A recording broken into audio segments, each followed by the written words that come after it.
And it's not enough that they pay a stable of paid-for scientists to create doubt, to create phony science that raises the level of doubt. They also go out of their way to attack legitimate scientists. You wouldn't think that this would carry much weight in a proper debate, but amplified by the corporate money behind it and designed, as you say, with the purpose not to win the argument, but just to create doubt so that the public moves on, it has actually worked.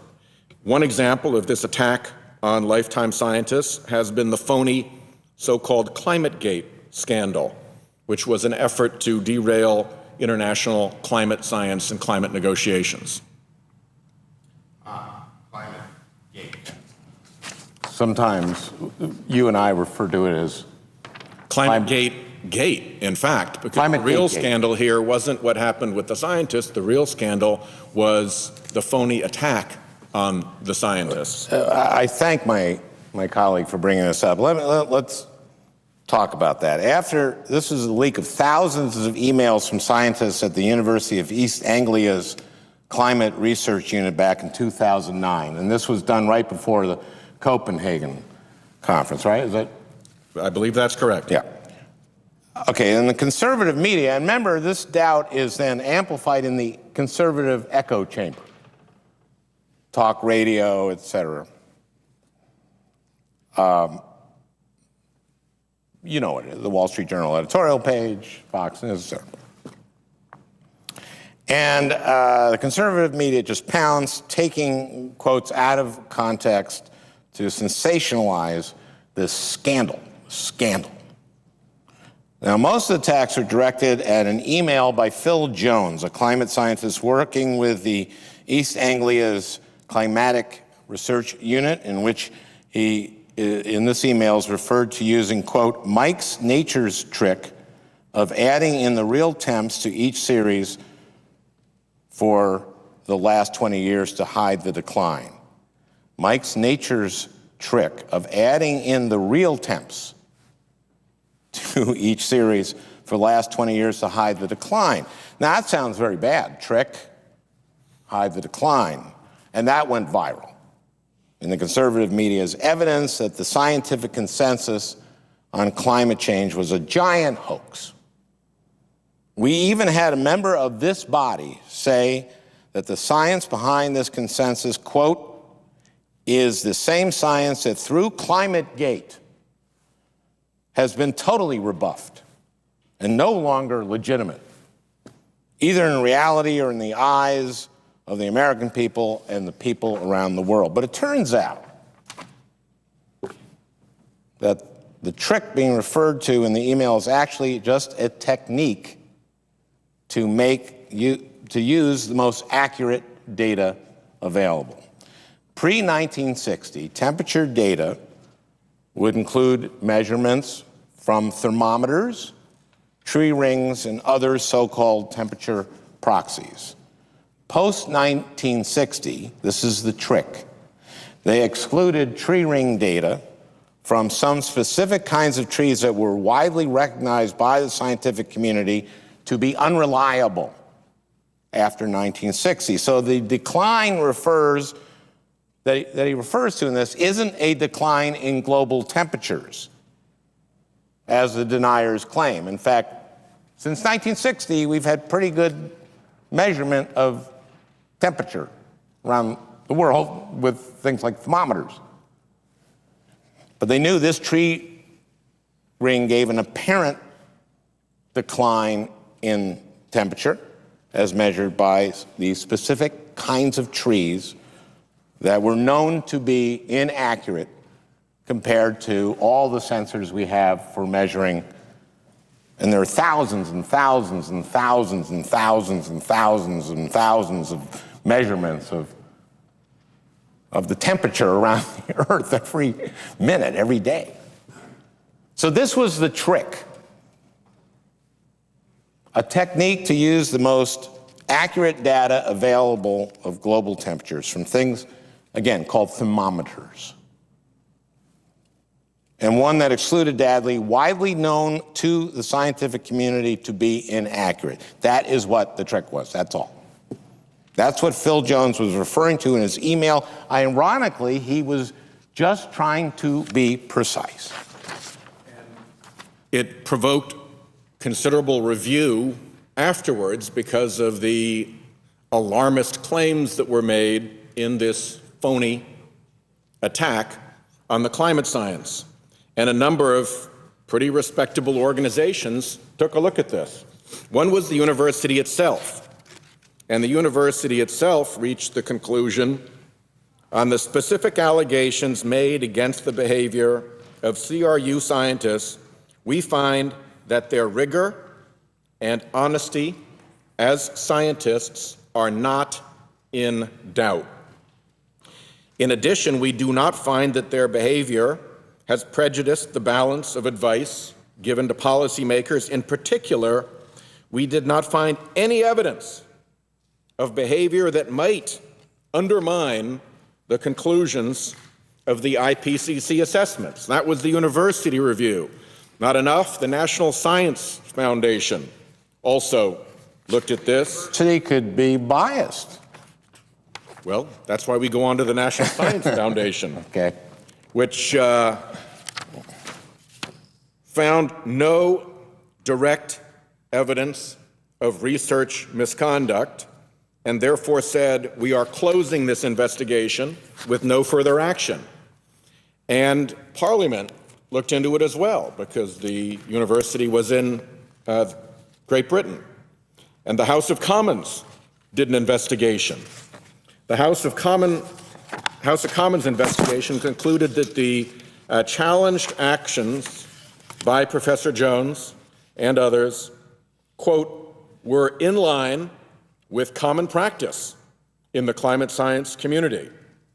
They went on to say, insofar as we've been able to consider accusations of dishonesty, we consider that there is no case to answer. No case to answer. Finally, they said, we have found no reason in this unfortunate episode to challenge the scientific consensus as expressed by Professor Beddington that, quote, global warming is happening and that it is induced by human activity.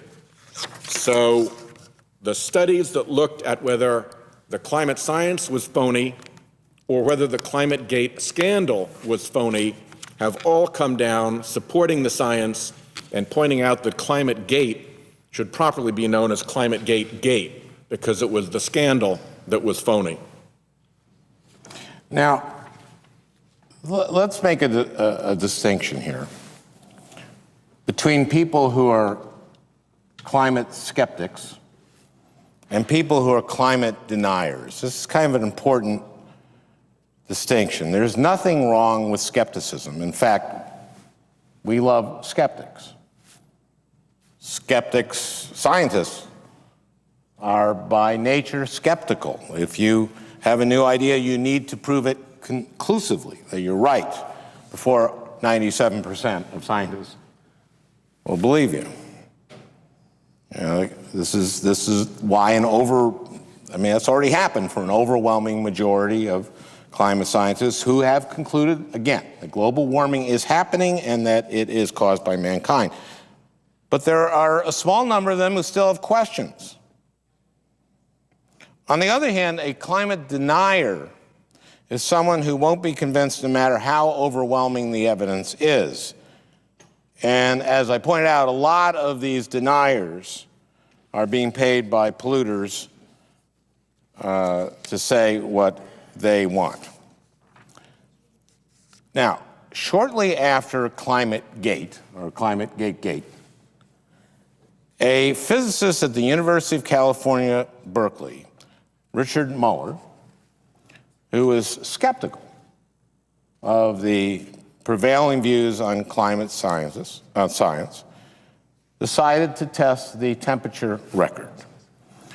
Muller, a skeptic, started the Berkeley Earth surface temperature study to reevaluate the record and weed out scientific biases.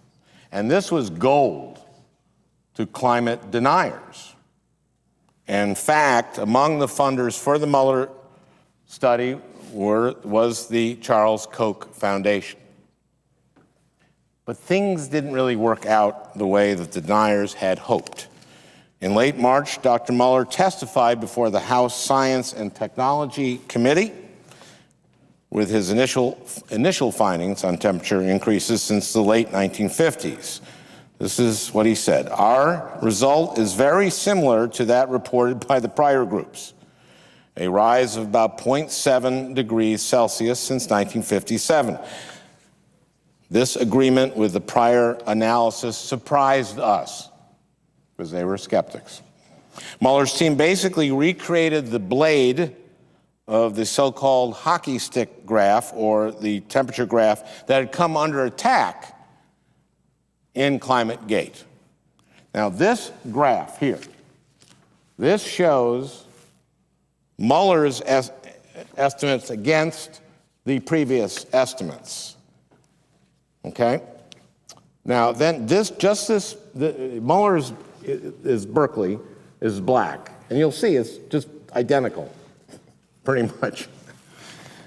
This past October, Dr. Mueller's group released its findings, and to the dismay of skeptics and deniers, these findings further confirm the prevailing science behind climate change and the work of the scientists attacked during Climategate. And you see the results on the chart. This gray thing is like it's a gray band indicates 95% statistical spatial uncertainty.